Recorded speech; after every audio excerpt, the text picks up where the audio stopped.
بسم اللہ الرحمن الرحیم۔ السلام علیکم ناظرین۔ تاریخی واقعات، سبق آموز کہانیاں سننے اور پڑھنے کے لیے چینل کو سبسکرائب ضرور کر لیں۔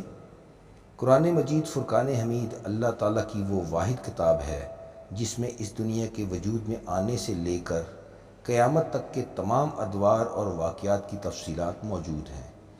حضرت آدم علیہ السلام سے لے کر نبی کریم صلی اللہ علیہ وآلہ وسلم کے دور تک رونما ہونے والے کچھ واقعات آج کے انسان نے دریافت کر لیے، اور ان واقعات کا ذکر قرآن مجید میں آج سے تقریباً 1400 سال پہلے اللہ تعالیٰ نے فرمایا۔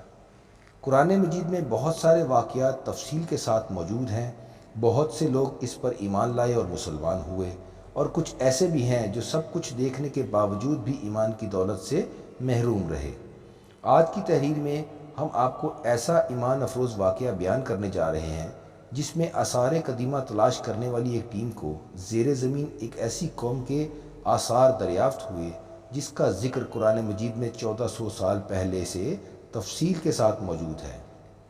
وہ کون سی قوم تھی، وہ کہاں بستی تھی، اس قوم کی تباہی کس طرح ہوئی، اس کے دردناک عذاب کی مکمل داستان قرآن مجید میں مکمل تفصیل کے ساتھ موجود ہے۔ تحریر میں آگے بڑھنے سے پہلے آپ سب سے گزارش ہوگی کہ چینل کو سبسکرائب ضرور کر لیں، اور اگر آپ کو پسند آئے تو اس کو لائک اور شیئر ضرور کیجیے گا۔ ناظرین کرام، ابھی کچھ دہائیاں قبل عرب کے صحرا میں آثار قدیمہ تلاش کرنے والی ٹیم کو زیر زمین کھدائی کے دوران انسانی جسم کے ڈھانچے دریافت ہوئے۔ یہ ڈھانچے آج کل کے انسان سے مطابقت نہیں رکھتے تھے۔ یہ انسانی ڈھانچے جو کئی ہزار سال پرانے ہیں، ان کی لمبائی اتنی زیادہ ہے کہ اگر اس ڈھانچے کو سیدھا کھڑا کیا جائے تو یہ ڈھانچہ کئی منزلہ عمارت کے برابر ہے۔ آثار قدیمہ دریافت کرنے والی ٹیم ان ڈھانچوں کو دیکھ کر کافی پریشان تھی کہ یہ کس دور کے انسان کے ڈھانچے ہیں جو اتنے قداور ہیں، جبکہ ہم آپ کو بتاتے ہیں قرآن مجید میں اللہ تعالیٰ نے اس دور اور اس لمبے قد والی قوم کی مکمل تفصیلات بیان فرما دی تھی۔ قرآن مجید میں موجود سورہ اعراف، سورہ فجر، سورۃ الشعراء اور ان کے علاوہ کئی جگہ پر آیات موجود ہیں جس میں اس قوم کی سرکشی اور نافرمانیوں کے متعلق اور اس قوم کے دردناک عذاب کے بارے میں تفصیل سے بیان کیا گیا ہے۔ ناظرین، ان لوگوں کا تعلق قوم عاد سے تھا۔ یہ لوگ ارم نامی بستی میں رہتے تھے۔ اس بستی کو بڑے ستونوں والی بستی بھی کہا جاتا ہے۔ اس قوم کو عاد قدیم یا عاد ارم کہتے ہیں۔ یہ قوم حضرت نوح علیہ السلام کی اولاد میں سے تھی۔ ان کی طرف حضرت ہود علیہ السلام کو اللہ تعالیٰ نے اپنا نبی بنا کر بھیجا، لیکن قوم عاد بہت ہی بد اعمال تھی۔ ان کی بد اعمالیوں کی وجہ سے جب انہیں فنا کیا گیا تو حضرت ہود علیہ السلام وہاں سے ہجرت فرما گئے۔ یہ قوم احقاف کے علاقے میں آباد تھی۔ احقاف میں بسنے والی اس قوم نے بے حد ترقی کی۔ اللہ تعالیٰ نے اس قوم کو غیر معمولی قوت سے نوازا، اور ان کے قد عام انسانوں کی نسبت بہت زیادہ بڑے تھے۔ ان کے قد 12 سے 15 میٹر تک لمبے تھے۔ یہ بہت طاقتور تھے۔ ان کی طاقت کا یہ عالم تھا کہ جو بڑے بڑے پتھر کئی انسان مل کر نہیں اٹھا سکتے تھے، وہ یہ ایک ہاتھ سے اٹھا لیا کرتے۔ اپنی اسی طاقت اور قوت کی بنا پر یہ دنیا کے ایک وسیع علاقے پر قابض ہو چکے تھے۔ آپ یوں سمجھ لیں کہ یہ لوگ اس دور کی سپر پاور ہوا کرتے تھے۔ اللہ تعالیٰ قرآن کریم میں کئی جگہ پر ارشاد فرماتا ہے، یہ لوگ عاد عرب تھے اور احقاف کے رہنے والے تھے، بہت بڑے قد والے تھے، بہت طاقتور تھے۔ اسی طاقت اور قوت کی بنا پر یہ لوگ سرکش اور مغرور ہو گئے، اپنے سے کمزوروں کو ظلم کا نشانہ بناتے اور بت پرستی کرتے۔ زمین کے گھر ہونے کے باوجود یہ لوگ پہاڑوں کو تراش کر بڑے بڑے محل بناتے اور ایک دوسرے پر سبقت لینے کی کوشش میں رہتے۔ قرآن کریم میں اللہ تعالیٰ فرماتا ہے، کیا تم نے دیکھا نہیں کہ تمہارے پروردگار نے عاد کے ساتھ کیا سلوک کیا، اس اونچے ستونوں والی قوم ارم کے ساتھ جس کے برابر دنیا کے ملکوں میں کوئی اور قوم پیدا نہ کی تھی۔ یہ قوم اونچے قد ہونے کے ساتھ بہت ہی سخت جان اور بہت ہی چوڑے جسم والے تھے۔ ان کی عمر کئی 100 سال ہوتی، یہ بیمار نہ پڑتے، ان کے دانت نہ ٹوٹتے۔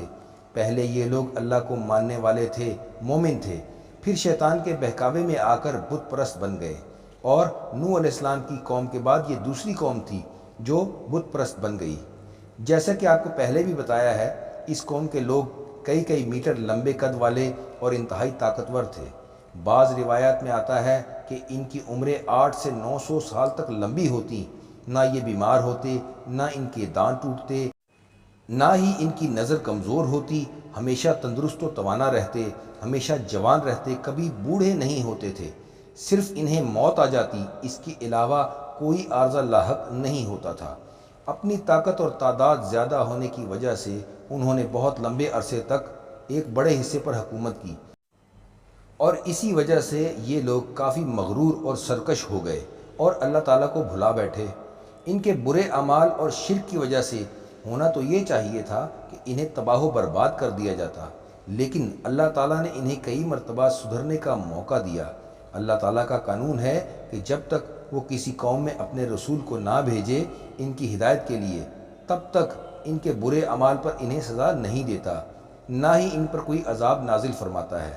قوم عاد کو بھی اللہ تعالیٰ نے حضرت ہود علیہ السلام کی صورت میں اپنے رسول سے نوازا تاکہ وہ ہدایت حاصل کر سکیں اور خود کو اللہ تعالیٰ کے عذاب سے بچائیں اور مشرک کی حالت میں ہلاک نہ ہو جائیں۔ حضرت ہود علیہ السلام حضرت آدم علیہ السلام کی 14ویں پشت کی اولاد ہیں۔ آپ کی عمر 464 برس تھی۔ حضرت ہود علیہ السلام نے اپنی قوم سے جو خطاب کیا وہ قرآن پاک میں محفوظ ہے۔ سورۃ الشعراء میں آتا ہے، حضرت ہود علیہ السلام نے اپنی قوم سے کہا، میں تمہارے لیے ایک امانت دار پیغمبر بنا کر بھیجا گیا ہوں۔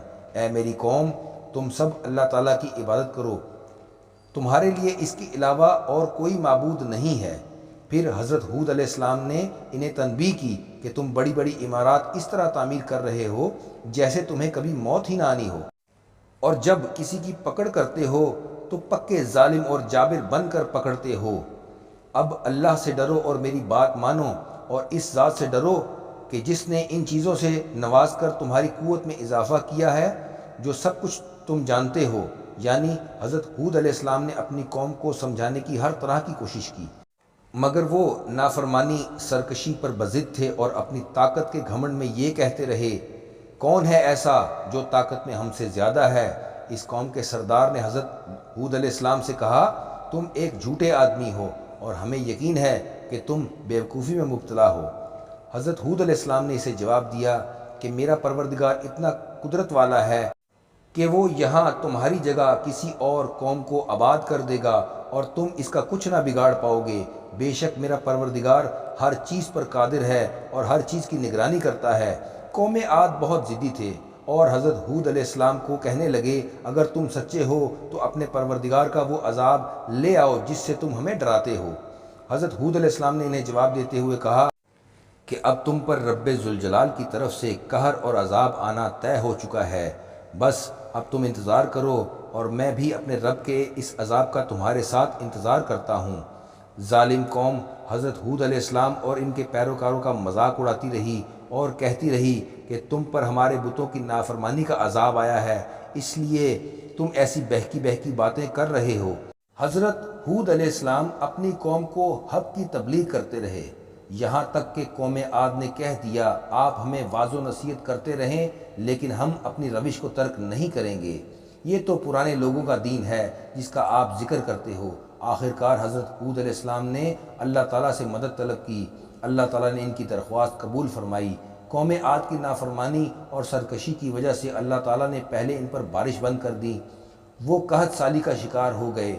جس زمین پر قوم عاد آباد تھی یہ نہایت زرخیز زمین تھی، جہاں طرح طرح کے پھل، سبزیاں، اللہ کی ڈھیر نعمتیں پیدا ہوتی تھیں۔ یہ علاقہ سرسبز اور خوبصورت تھا، میٹھے پانی کے چشمے اور میٹھے پانی کی آبشاریں موجود تھیں۔ اللہ تعالیٰ نے فرشتوں کو حکم دیا اور اس جگہ سے میٹھے پانی کے چشمے، آبشاریں، بارش سب کچھ بند کر دیا۔ 3 سال تک پانی کی ایسی قلت ہوئی کہ پینے کے لیے بھی پانی درکار نہ رہا۔ سرسبز و شاداب باغ باغیچے سب کچھ سوکھ گئے، تمام پھل، سبزیاں، نعمتیں سب ختم ہو گئیں۔ وہ سب پانی کی ایک ایک بوند کو ترس گئے اور بارش کی خواہش کرنے لگے۔ پھر ایک روز انہوں نے کالے گھنے بادل کو آتے دیکھا اور خوش ہو گئے، ناچنے گانے لگے، خوشیاں منانے لگے۔ وہ سمجھے کہ شاید یہ بادل بارش برسانے آ رہا ہے۔ وہ نہیں جانتے تھے کہ یہ کالے بادل دراصل اللہ تعالیٰ کی طرف سے بھیجا گیا عذاب ہے، جس عذاب کے بارے میں وہ انتظار کر رہے تھے۔ وہ اسی بادل اور آندھی کی صورت میں ان پر آن پہنچا۔ ایسی آندھی چلی جس کی دنیا بننے سے لے کر آج تک مثال نہیں ملتی۔ اس آندھی نے انہیں تباہ و برباد کر دیا۔ سب سے پہلے ان کے دیہات تباہ کیے، شہروں کی بستیاں، خیمے، پہاڑ، غاروں میں لوگ روپوش ہوئے، ان غاروں تک وہ آندھی جا پہنچی اور سب کچھ تباہ کر دیا۔ پہاڑوں میں موجود ان کے بڑے بڑے محلات سب کچھ تباہ کر دیا۔ اللہ تعالیٰ قرآن پاک میں کئی آیات میں قوم عاد کی تباہی کے بارے میں ارشاد فرماتا ہے، پھر یوں ہوا کہ انہوں نے جب اللہ کے عذاب کو بادل کی شکل میں آتا دیکھا جو ان کی وادیوں کا رخ کر رہا تھا، تو انہوں نے کہا یہ بادل ہے جو ہم پر بارش برسائے گا۔ نہیں، بلکہ یہ وہ چیز ہے جس کی تم لوگوں نے جلدی مچائی ہوئی تھی، ایک ایسی آندھی جس میں دردناک عذاب ہے، جو اپنے پروردگار کے حکم سے ہر چیز کو تہس نہس کر دے گی۔ بعض روایت کے مطابق یہ آندھی اتنی تیز تھی کہ مال مویشی، گھوڑے، اونٹ سب کو ایک جگہ سے دوسری جگہ پٹخ رہی تھی۔ 7 روز تک یہ آندھی چلتی رہی۔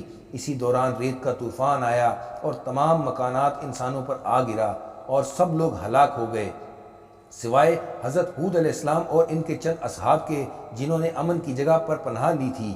انہیں اللہ تعالیٰ نے بچا لیا اور پھر پروردگار نے اپنی قدرت سے قوم عاد کو عبرت کا نشان بنانے کے لیے محفوظ کر لیا۔ جیسا کہ آثار قدیمہ کی کھدائی کرنے والے لوگوں کو ان کے ڈھانچے ملے۔ ناظرین کرام، ذرا سا غور کیجئے، وہ تمام برائیاں، تمام گناہ آج ہماری قوم میں موجود ہیں، جن کی وجہ سے اللہ تعالیٰ نے قوم عاد کی طرح بہت ساری امتوں پر اپنا عذاب آندھیوں، زلزلوں اور سیلاب کی صورت میں نازل کیا۔ آج بھی رب کریم زلزلوں اور سیلاب سے ہمیں جھنجھوڑتا ہے کہ راہ راست پر آ جاؤ، برائی کا راستہ ترک کر دو، مگر ہم لوگ پتہ نہیں کس مٹی کے بنے ہیں، اس دنیا میں گم ہیں اور ہمیں کوئی فکر نہیں۔ قوم عاد، جس کا ذکر اللہ تعالیٰ نے خود قرآن پاک میں فرمایا ہے، اتنی طاقتور قوم تھی کہ میں نے پہلے کبھی اتنی طاقتور قوم پیدا نہیں کی، تو جب ہمارا پروردگار ان کا نام و نشان تک مٹا سکتا ہے تو ہم جیسے انسانوں کی کیا اوقات ہے۔ اللہ تعالیٰ سے یہی دعا ہے کہ جب تک ہم زندہ ہیں، اللہ تعالیٰ ہمیں نبی کریم صلی اللہ علیہ وسلم کی سنت کے مطابق زندگی گزارنے کی توفیق عطا فرمائے اور دنیا سے جاتے ہوئے ہمارا خاتمہ ایمان پر فرمائے، آمین یا رب العالمین۔ ناظرین کرام، آپ کو ہماری کاوش اچھی لگی ہو تو ویڈیو کو لائک اور چینل کو سبسکرائب ضرور کرتے جائیے۔